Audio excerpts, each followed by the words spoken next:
The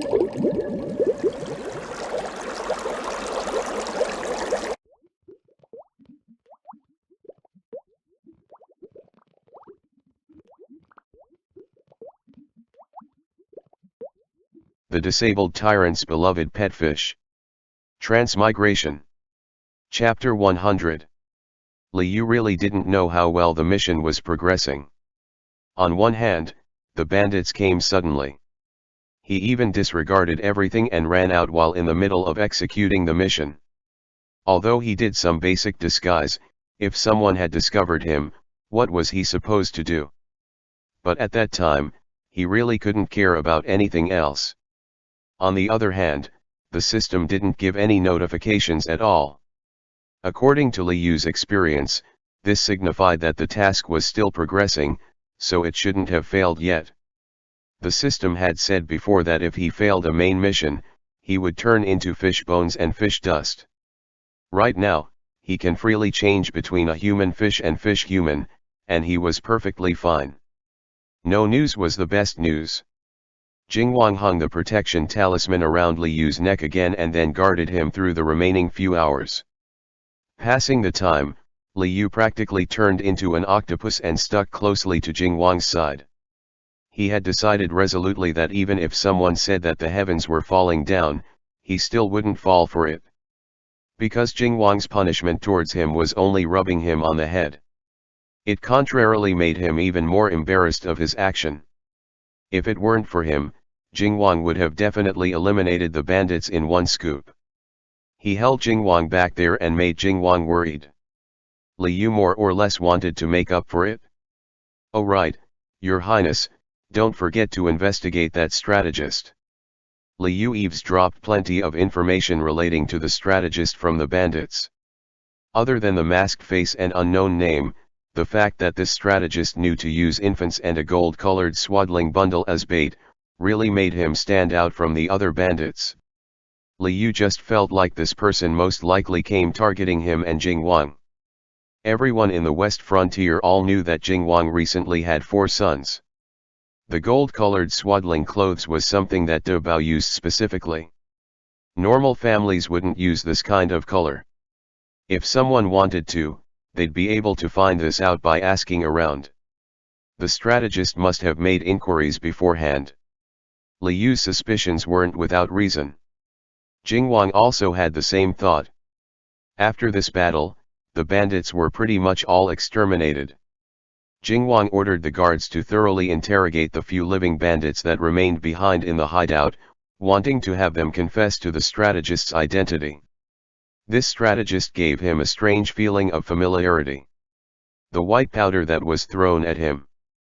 Thinking his eyes were hit and then turning to attack his leg. This action seemed excessive, however, Jingwang himself knew. To prepare for combat, he usually had a dagger hidden in his boots for emergencies. This time, he also brought a dagger. However, because he was overwhelmed by bloodlust, he carelessly placed the dagger back into his sleeve instead. This was also the dagger that he used later to counterattack. The place that the strategist was aiming at was where Jingwang normally placed his dagger. Was the strategist attempting to prevent him from pulling out his dagger? Regardless, the strategist definitely knew him somewhat. Otherwise they wouldn't use infants as bait. However, how did they even know where he hid his dagger usually? Other than this time, he only used the dagger out once. It was that time inside the palace when he was ambushed and then saved by Xiao Yu afterwards. Because Jingwang had fallen to this trick that time, it made him extremely cautious during close-range combats. This was how he managed to avoid the smoke bomb in time and even use the strategist's own scheme against him by pretending that his eyes were hurt. Furthermore, the strategist also used powder, which was a similar tactic used by the attacker from that time. In addition to this, he was also aware that Jingwang had a habit of carrying a dagger. Jingwang had reason to believe that this strategist was the same person who attacked him before. "Your Highness, I accidentally saw a scar on the strategist's hand, like he was bitten by an animal before." Liu mentioned this fact. Although he didn't know if it was related, it stuck to his mind, so he said it. When he mentioned this, Jingwang immediately recalled the attacker in the palace. That day, he was holding his hand a lot, like it was injured. Jingwang carefully wrote down the things that happened on that day. Liu didn't know that there was this kind of story behind Jingwang's eye injury back then. Are you perhaps suspecting that the strategist is the same person that attacked you last time? Liu pondered briefly and then asked. Jingwang nodded. In the West Frontier, other than the bandits, there was no one else who would fight against Jingwang. The strategist had just arrived in the western border not long ago, so he was not a member of the bandit before. The only possibility was that he was connected to someone in the imperial capital. Your Highness, do you still remember that day when Xiangfeng and I also encountered a masked person? The one that poisoned the fish food. He was bitten by Xiangfeng and it was also on the same hand. When Liu said Xiangfeng's name, Jingwang clearly froze for a second before realizing that he was talking about his experiences as a fish. Xiangfeng was Yeqing Huan's dog. Suddenly hearing Xiao Yu saying another name affectionately, Jingwang felt faintly irritated. However, he very quickly turned his attention to the issue at hand. Back then, the person who poisoned the fish food was bitten by Yeqing Huan's dog. The strategist also had a scar from being bitten by an animal. This matched up completely. The strategist really did come from the imperial capital. Furthermore, they had already encountered each other once some time ago. This was the person who tried to poison fish, then turned around and attacked him. Do you think it's the second prince? Liu assumed. When the masked man poisoned the fish food, the second prince was in the process of scheming against the Chang'an palace. He even ordered people to buy arsenic. Because of this, Jingwang and Wang Gonggong were convinced that the person who tried to poison fish was sent by the second prince in order to vent his frustrations. At that time, the second prince was indeed the most suspicious. However, the situation had changed by this point. Jingwang had already dealt with the second prince, who now became insane. This huge power had collapsed already. So why would an accomplice of someone, who had given up the right to fight for the throne for some time already, would suddenly appear once more? Moreover, this person was also the same masked attacker as before? This didn't make sense. Jingwang had left people by the second prince's side. He was very aware of Mu Tianzhao's current status. The second prince definitely couldn't continue causing trouble. Therefore, there was only one possibility. They had all made a wrong assumption back then. The person that poisoned the fish food wasn't sent by the second prince. The second prince only ended up being blamed for this due to the circumstances at that time. If it wasn't the second prince, then it had to be the third prince or the sixth prince. If it were before, Jingwang would have most likely considered the third prince. However, right at the moment, the third prince was powerless to even defend himself. Someone had used the third prince's name to exchange messages and information between the West Frontier and the imperial capital. The emperor had discovered this and the third prince ended up getting in trouble. This method of making the third prince take the blame, wasn't it somewhat similar to what happened with the second prince? After pondering for a long time, Jingwang raised his brush and heavily wrote 6 onto his paper, the ink passing through all the way to the bottom. What Xiao Yu said before wasn't wrong. Mu Tianxiao was actually his most formidable enemy. And he had been scheming against him for this long. So it was him, Liu sighed softly. If all of this was done by the extremely calculating sixth prince, then everything would make sense. The strategist was a subordinate of the sixth prince. The only person who had free time to make trouble in the West Frontier right now was the sixth prince. Prior to this, the sixth prince had hidden behind the third prince's shadow and also had the second prince as a shield in front of him. The sixth prince was able to act without anyone knowing. No one would have ever thought to link this towards the out-of-favor transparent prince. Now that the sixth prince had gotten rid of the third prince, he has become the only adult prince that remained in the imperial capital beside the emperor. Although he was showing off his outstanding capabilities in court, he had also placed himself out in the open. He no longer had a shield in front of him. Since Jingwang discovered that the sixth prince had a hand in all this, he didn't need to be courteous anymore.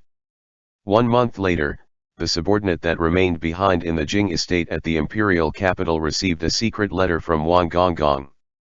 The secret letter only had a sentence, "Move him." Who this him was, it was explained through another method of communication.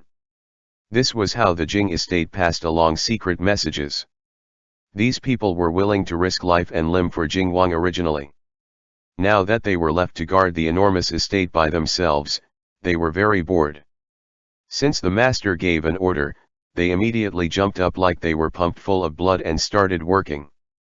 Not long afterwards, the assistant minister from the Ministry of Works, Zheng Jing, sent up a memorial to the emperor, accusing the sixth prince of accepting bribery while he was responsible for renovating Zhonkui Palace and replaced the appropriate materials with shoddy goods. Mu Tianxiao facial expression changed greatly as he flat out denied the accusation, stating that he only completed the assignment in accordance to the regulations. Zheng Jing confronted the sixth prince with righteous indignation and pulled out Zhonkui Palace's previous blueprint, saying that the sixth prince had indeed renovated Zhonkui Palace according to the designs. However, despite the outer appearance looking exactly the same as the original, in actuality, the wood used was inconsistent with the blueprint. Instead, the wood used was of lower grade material as well as the frames. The emperor was extremely astonished and immediately ordered people to take down Zhonkui Palace's wooden frames to examine them. He found a dozen carpenters to verify the facts all at once. The emperor was afraid someone was making false accusations against the sixth prince, so he even personally selected each of the carpenters. However, all of these people said one thing unanimously. The wood material did not match the one on the original blueprint. The thing was, for the end result not to completely matching the blueprint was not something that have never happened before. As long as there was good explanation behind the discrepancy. The issue here was that the sixth prince had reported to the emperor and the Ministry of Revenue that he had used the best quality wood. Therefore, the account books had said one thing but the reality was something else. Where did the funds that went unaccounted for went? The carpenters wouldn't have mistaken what kind of wood material was used for renovation. Neither would the person overseeing the construction. The sixth prince couldn't explain this. Moreover, the sixth prince just got married a month ago. The preparation of a prince's wedding ceremony usually the task of the Ministry of Rites. The exception here was Jingwang, who was at the west frontier and also received the emperor's permission, and thus, Jingwang arranged his own wedding. The Ministry of Rites was in charge of all of the other princes' weddings. There were regulations set in place for the process to be the same for all the princes. However, it was said that when the sixth prince sent his betrothal gifts, he privately added plenty of gifts to his fiancée, the main daughter of the Marquis of Dingbei, all of which were packed up by the Marquis of Dingbei into his daughter's dowry and carried to the sixth prince's estate. The Marquis of Dingbei loved to show off and already let everyone know all about the gifts that his prince son-in-law had bestowed on them. Everyone had seen what the sixth prince had sent. The silver and gold jewelry were the most inconspicuous. There were also pearls, agates, corals, jadeites, and ivory tusks, all coming in pairs, as well as countless ancient books and classic paintings. Meanwhile, during the emperor's birthday celebration, the sixth prince had claimed that he couldn't even buy the emperor anything presentable. Then the question here was, in 1 year's time, how did the sixth prince amass such a fortune? According to a prince's salary plus the government official's salary for completing assignments, it was definitely not enough to afford all of these. Moreover, the sixth prince's birth mother was only a palace maid. Her family was impoverished. Otherwise, the sixth prince wouldn't have been so poor before. Therefore, it's either he lied during the emperor's birthday celebration, which would be considered deceiving the ruler, or this money came from questionable sources. Actually, there were court officials who had questioned this before. However, the emperor only had this one adult prince by his side. The sixth prince's position was rising overall. The officials really couldn't afford to offend the sixth prince, who was likely to inherit the throne. Meanwhile, Zheng Jing also managed to obtain all of the evidence of bribery and thought carefully before daring to accuse the sixth prince. The assignment that the sixth prince did in the Ministry of Works was something that Zheng Jing couldn't be any more familiar with. After learning that the wood material used to renovate Zhongkui Palace was not the same as the blueprint, yet the sixth prince never mentioned this before, Zheng Jing immediately guessed that something suspicious was going on. He only needed a slight deduction to guess who'd benefit from all of this. Zheng Jing had ordered people to follow the sixth prince's servant and discovered that during the renovation of the Zhongkui Palace, the sixth prince had ordered people to pawn a few mahogany chests. Zheng Chen tried his best to obtain them and found that they were the family heirlooms of the imperial merchant in charge of supplying the wood. With this, he learned where the sixth prince's funds came from and knew it was all related. Zheng Jing already obtained the receipt from the pawn shop as evidence, as well as the treasures that were pawned off. The emperor questioned the sixth prince. The sixth prince insisted that his trusted aide did all of this behind his back and pocketed the money without his permission, lying to him while he was overseeing the renovation, substituting the material with shoddy goods. The sixth prince claimed that he never suspected the aide out of trust. In any case, he pushed the blame completely off himself. From the start to finish, the emperor had a frosty expression on his face. He gazed at the sixth prince. The sixth prince felt like he was completely exposed in front of the emperor's cold gaze. Clenching his jaw, the sixth prince continued to feign innocence. In the end, the emperor accepted the sixth prince's explanation. However, because of all this, the emperor dismissed all of the sixth prince's people and reassigned him new servants. This was all something that happened later. Meanwhile, Li Yu finally lasted until the last minute of the Protect the Pet Fish task. The long-awaited system notification finally appeared. However, it didn't announce the result of his task. Instead, it had him enter the system to check himself. This was not the same message that the shitty system usually gave, so it made Li Yu quite apprehensive. He was really scared that the mission had failed. After giving Jing Wang a simple heads up, Li Yu immediately entered the system. The step Protect the Pet Fish continued to be lit up under the main mission of postnatal care and protection. Behind it, a small color-changing square had appeared again indicating that the result was in the process of being judged. So the result of this step also needed to be judged. The system then announced this task originally depended on the Tyrant to protect the pet fish. If people discovered the shape-changing pet fish, the mission would be considered a failure. Li Yu tried to reason, but I did cover up and they didn't actually see my face. So it shouldn't count as being discovered, right? The system replied, no it doesn't. However, since two bandits did see your human fish form but were killed by the Tyrant afterwards, this task can't count as success nor failure. Therefore, the result is now being calculated according to the Tyrant's actions throughout the task. What a close call. Li Yu let out a breath of relief. Good thing, it didn't directly count as failure. Some of his tasks had been judged like this before. Jing Wang have always been steady and reliant. This time, there shouldn't be any issue either. Li Yu stared at the color-changing square unblinkingly. Green was success. Red was failure. He remembered the square had turned rainbow-colored once. What kind of color will it be this time? The colors in the square changed quicker and quicker. Quicker and quicker. At last, it stopped abruptly. It was yellow. Li Yu. This was an unexpected color. Recalling that thing that he and Jingwing did during the mission, Li Yu couldn't help cursing. Did this mean that the system judges that he and Jingwang were too lewd? End chapter. The Disabled Tyrant's Beloved Pet Fish. Transmigration. Chapter 101.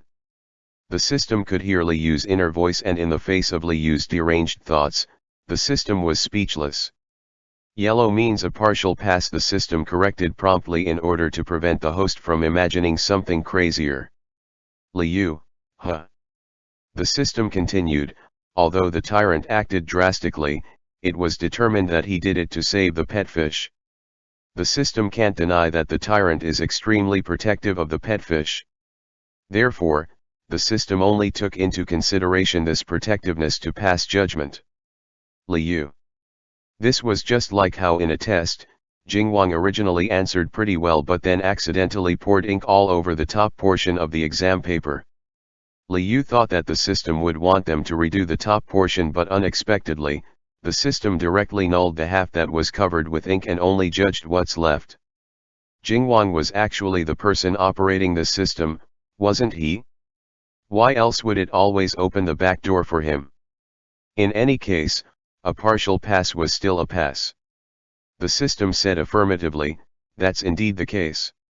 However, because of this, the reward will be affected. You may only obtain parts of the reward. Please accept the reward, host.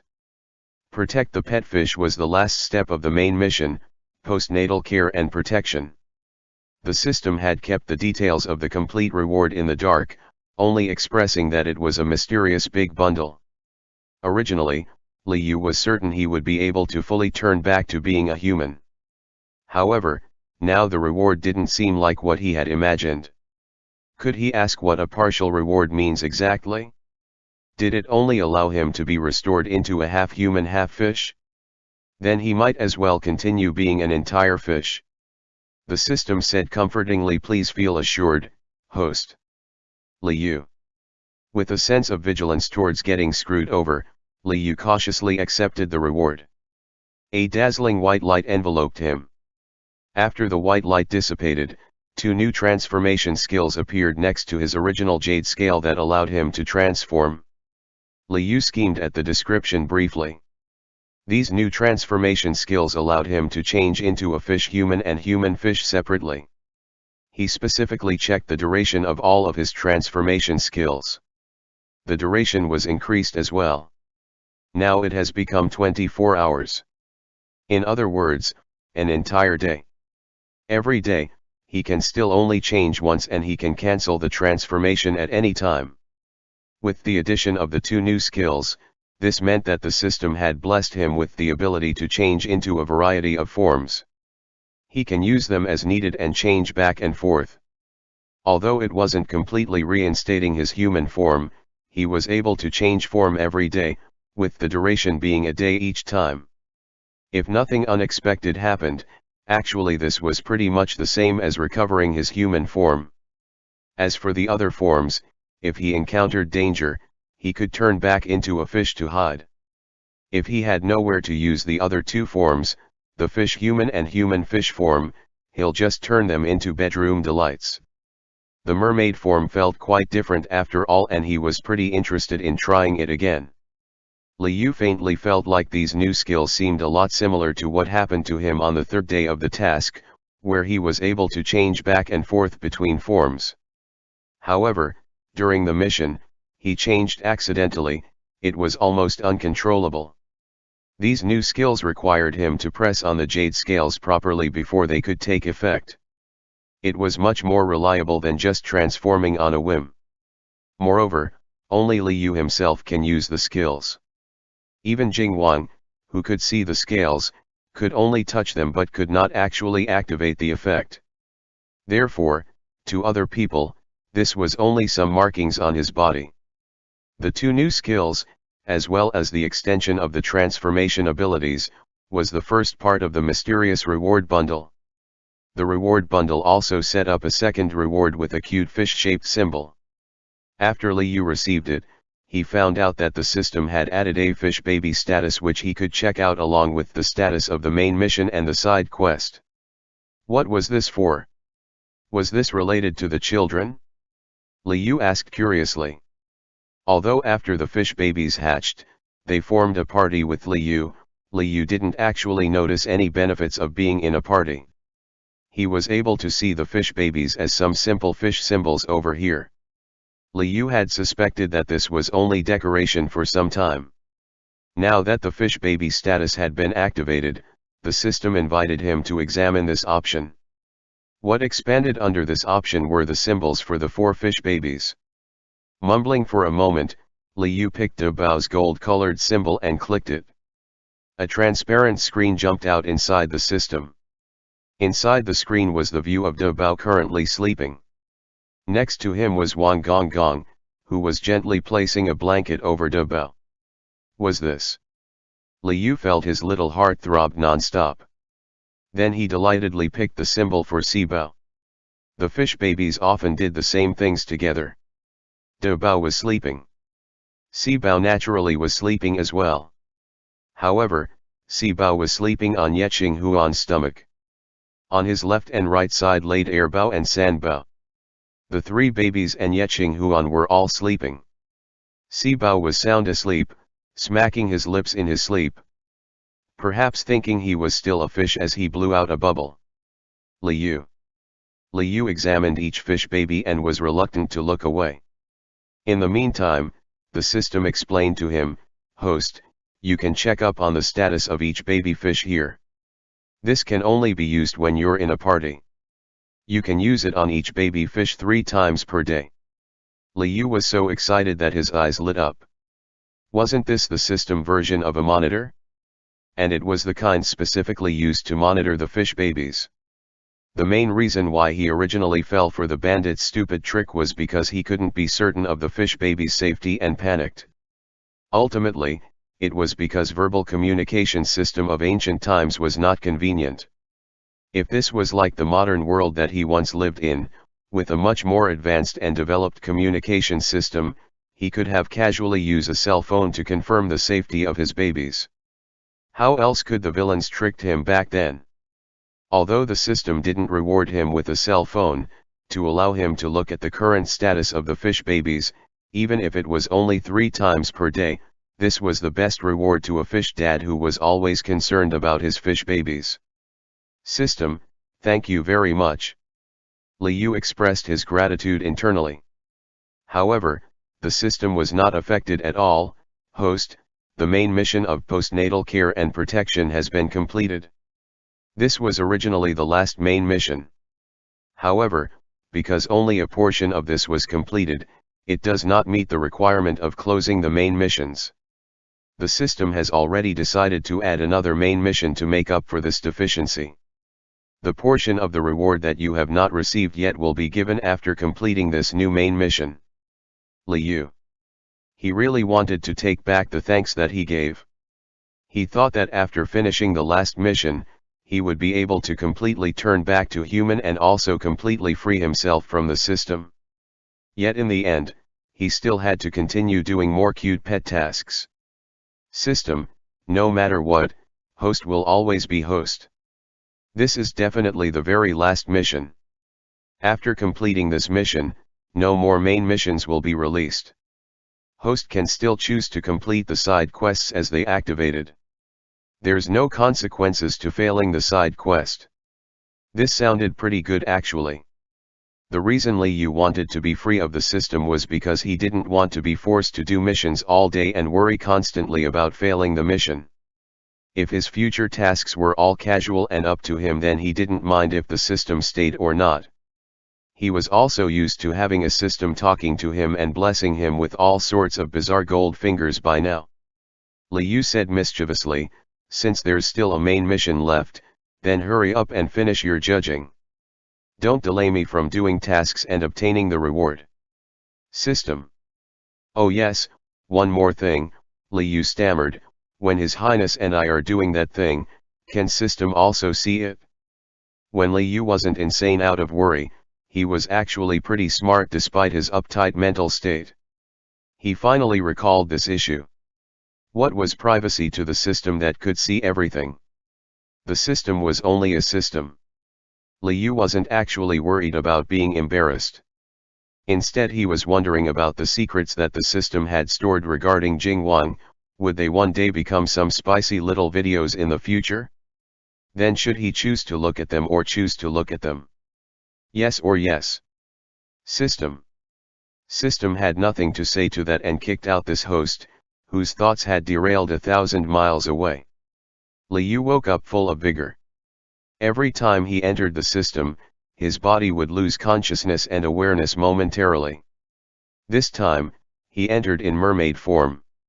When he returned, he was currently sitting in Jingwang's arms being carefully protected by Jingwang. A mermaid's tail would get dehydrated. Liu impatiently changed back to a human. However, he didn't really choose the location very well. 1 minute, his mermaid tail was wrapped around Jingwang coquettishly. Now that they changed into legs, this position was conspicuous and made Fish's thoughts run wild. With his face turning red, Liu hastily put down his legs which were dangling around Jingwang's waist and crossed gazes with Jingwang. "What's the matter?" With a smile, Jingwang caressed his face. Hugging Jingwang, Liu nuzzled him, unable to contain his joy. "Your Highness, I have good news to tell. I can maintain my human form for a longer duration now. One more tribulation and I can completely he abruptly remembered. This explanation didn't really make sense. No matter which part of his mission he was on, in Jingwang's eyes, he was a Carpiao. Of course, Carpiaos would turn into humans, not return to being a human. He shouldn't make this mistake now. Liu paused briefly and reiterated, "It's next time. If I pass the next one, I can remain a human from now on." Jingwang smiled and nodded his head firmly. "All right. Next tribulation I will still protect you. It's really great that you're here, Your Highness." Liu couldn't help but smile, letting out a heartfelt praise. Even if he had no choice but to do another task, it didn't matter. The main mission will eventually finish one day. However, if Jingwang weren't here, who knows where Liu would be by now. Liu leaned over and also pulled Jingwang close. The atmosphere was perfect right now. Fish wanted to kiss. He deliberately puckered his lips and landed a loud-sounding smooch on Jingwang's cheek. A kiss, soft like feathers, teased the heart like the ripples of spring water. Jingwang raised his sharp brow slightly and moved his lips. "Are you trying to say something, Your Highness?"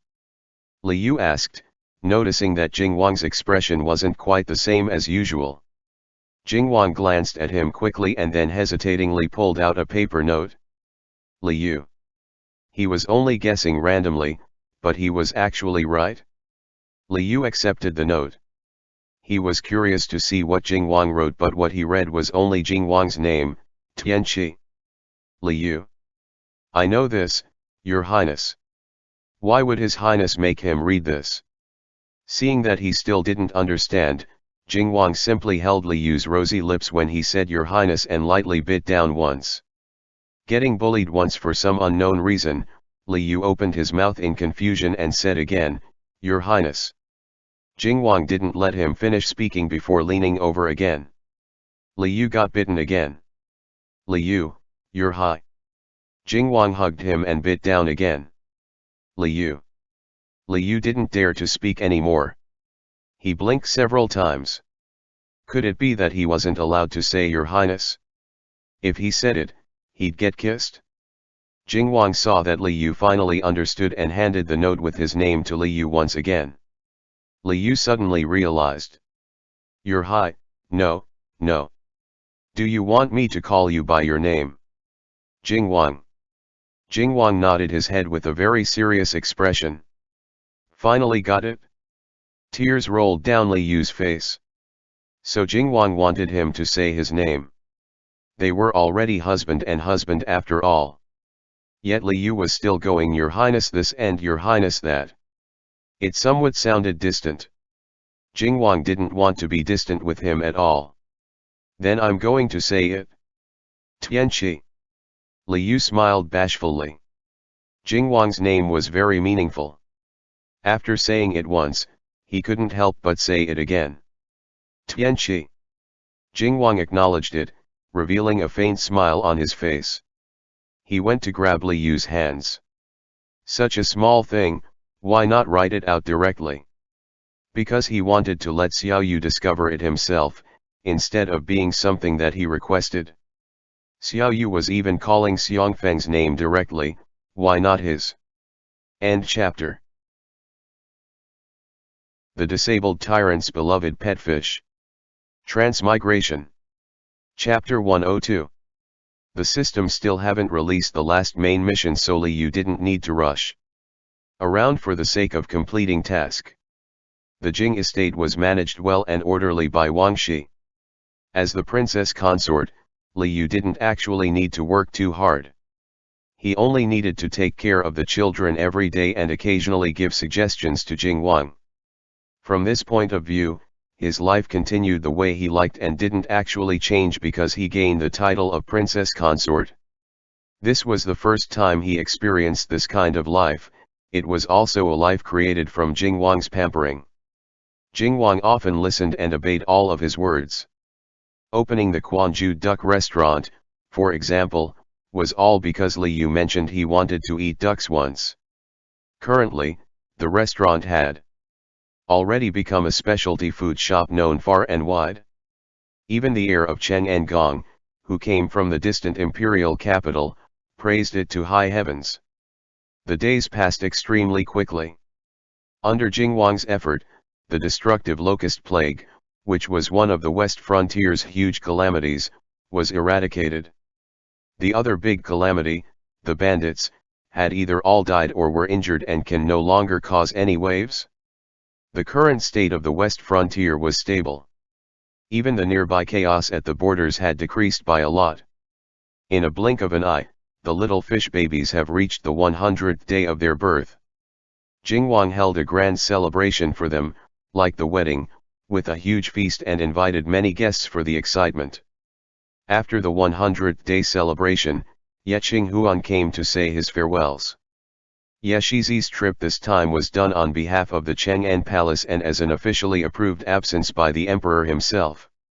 Because his wife was still pregnant and Jing Wang had pretty much taken care of the bandits over here, Ye Qinghuan stayed for 100 days and helped out Jing Wang plenty. Now it was time for him to leave. Before leaving, Jing Wang and Ye Shizi had a long conversation. Jing Wang wanted to write a letter of thanks to the emperor and asked Ye Qinghuan to deliver it for him. Ye Qinghuan, who had a pretty good relationship with Jing Wang, had no reason to refuse.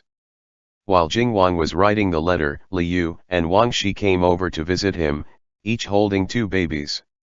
With the exception of De Bao, who couldn't get used to it, the other fish babies who had changed into infants had pretty much accepted reality and spent their days rather decently. Every day, besides eating, they were sleeping. Else, they were pooping.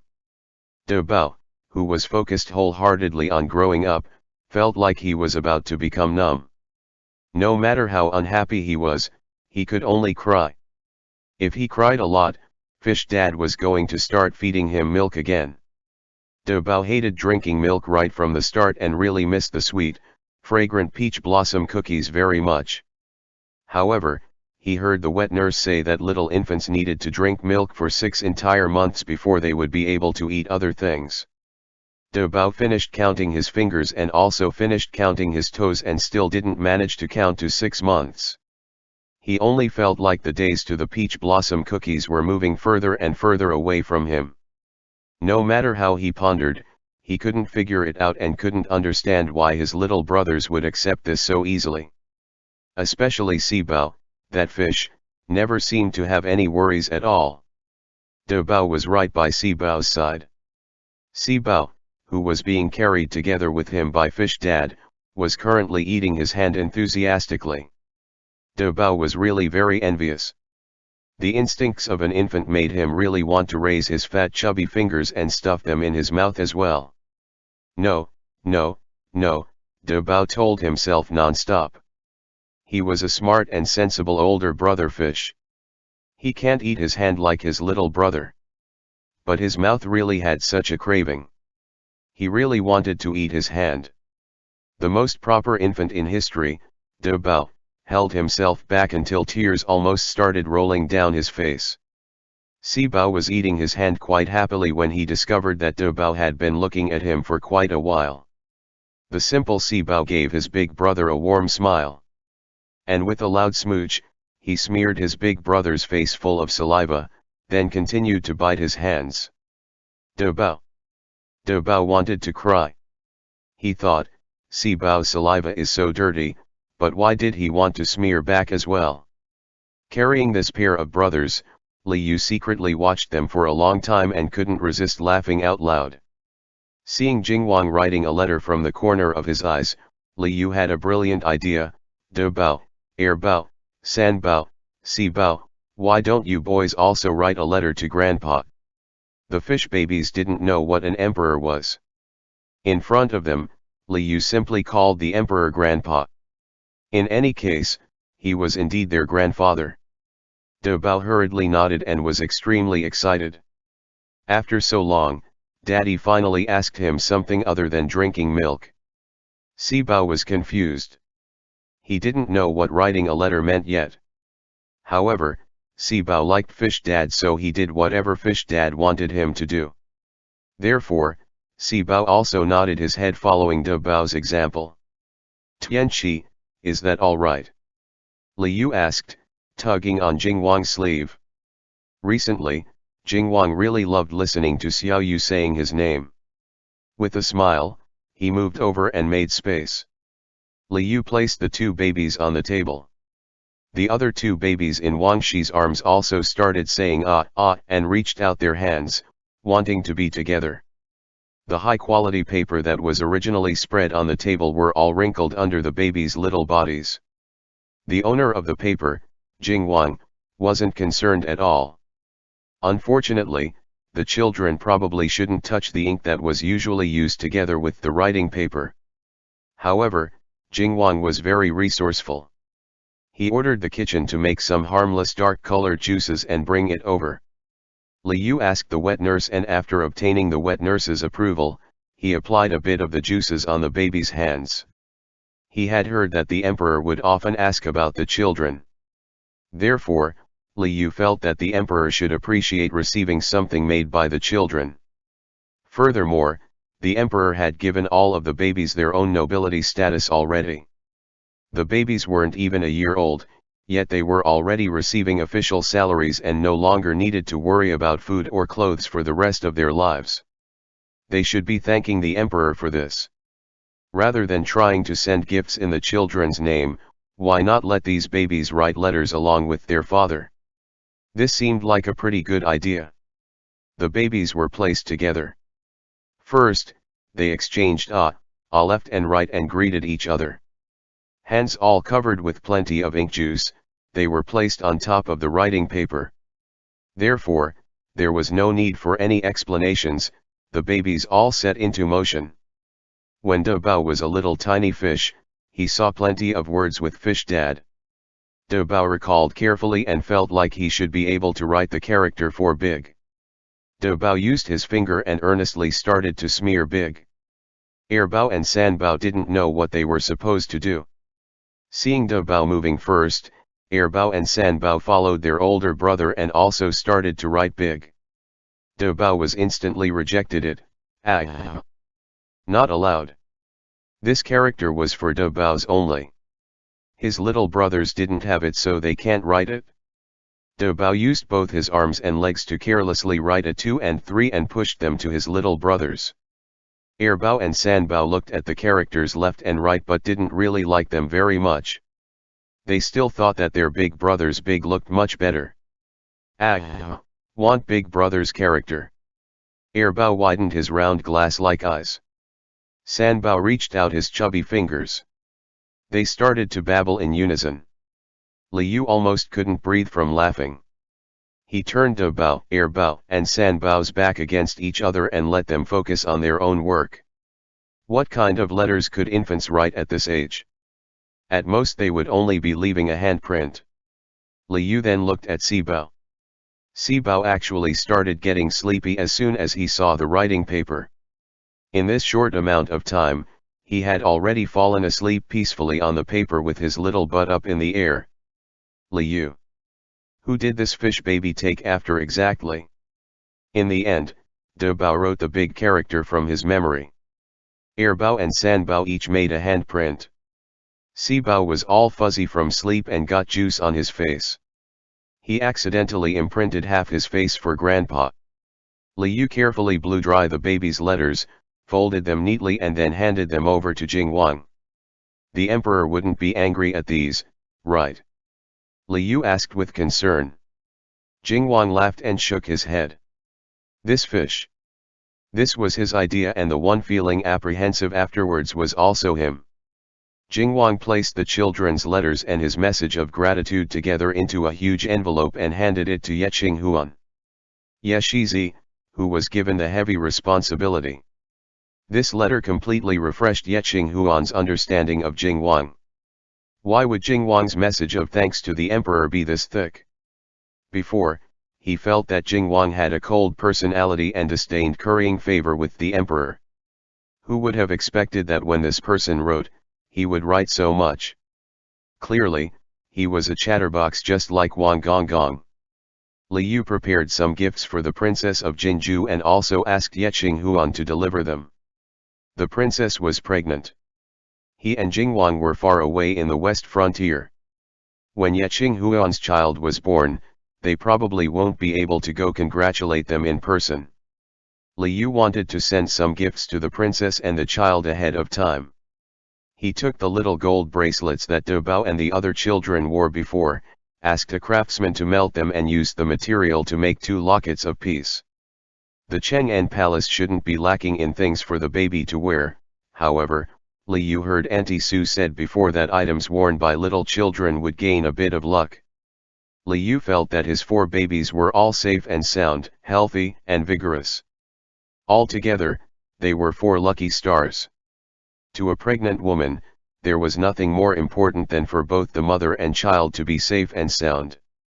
When Xuěshān accepted this gift for the princess, even his eyes were somewhat reddened. Many thanks, cousin-in-law. Xuěshān respectfully cupped his hands and bid farewell. Because Xuěshān and the princess both knew Liu, they usually called Liu young master Li or princess consort. This cousin-in-law startled Liu slightly before he quickly realized that this meant that Xuěshān approved of him and recognized him as family. Liu also very happily replied back to him. Jingwang gave Xuěshān a glance, finally not giving his cousin a disdainful look and instead finding him much more pleasing to the eye. Traveling at full speed on his horse, Xuěshān returned to the imperial capital in no time at all. The emperor received Jingwang's message. To say it precisely, he discovered that accompanying Jingwang's letter, also came some pieces of paper written by some children. The emperor was so excited that his hands shook slightly. If he calculated correctly, Jingwang's children were only 100 days old. They could already write letters at 100 days old? The emperor was extremely curious and opened the letters full of anticipation. On the first paper was a clumsily scrawled character. The emperor thought it looked like rice. The second and third piece of paper were both small, tiny handprints. Meanwhile, the fourth piece of paper was. The emperor couldn't hold back from laughing. Wasn't this the face of a little babe? There were even a few drops of saliva on it. Although he has never seen Jingwang's children, he could almost see the boys' lively personalities through these few pieces of paper. Luo Xuěshān, what do you think this means? The emperor flipped back to the word on the first page and asked head steward Luo. Head steward Luo looked at it for quite a while, then shook his head. The emperor then went to read Jingwang's letter. Unsurprisingly, at the end of Jingwang's letter, he mentioned that the 4 pieces of paper were written by his 4 children in the order of their birth. The emperor finally understood. The word on the first piece of paper was written by Jingwang's eldest, the child that he had already granted the title of Jingwang's heir. Luo Xuěshān immediately said, Your Majesty, although this servant doesn't know what the little heir wrote, however, in all my years, I have never seen a child this young who know how to write before. The little heir must be a scholarly genius. Luo Xuěshān was very good at figuring out what the emperor likes. He opened his mouth just to praise Jingwang's heir. It's not very appropriate to say that the young royal grandson had limitless potential, but to say that he was a scholarly genius was very clever. This clear attempt at flattery really hit the emperor right in the heart. Pleased, the emperor looked and appreciated this rice character for quite some time, and then ordered Luo Ruisheng to mount it and hang it on the wall of Ganqing Palace. For Jingwang's heir to be so impressive, it made the emperor remember the 7th and 8th prince who were in the palace. The two princes were both still in class in the imperial study at this moment. The emperor visited the imperial study himself and gave them some warm words of encouragement. Then he gave them plenty of homework as well, one of which was writing. As imperial uncles, they couldn't lose to their royal nephew, who was not even 1 year old, right? The young princes who were suddenly smacked in the mouth by a huge responsibility. The emperor was not just generous to the 7th and 8th princes only. He also decided to appoint 2 of the best scholars from the Imperial Hanlin Academy with the sole responsibility of educating Jingwang's children in the future. Jingwang had originally hired a few well-educated teachers from the imperial capital himself. Now, they weren't even needed anymore. The news of the emperor's arrangement returned back to the west frontier. After Liu heard it, he was very speechless. Wasn't the emperor pampering the little babies a bit too much? Tianqi, did the rice that De Bao wrote have some kind of profound meaning? Liu couldn't help but secretly ask Jingwang. Wasn't it just rice? Why would the emperor like it so much? Jingwang shook his head. He also didn't know. De Bao, who accidentally heard the conversation between his 2 fathers. De Bao looked down at his own chubby small hands and felt very wronged. What rice? He clearly wrote big, De Bao's big. End chapter.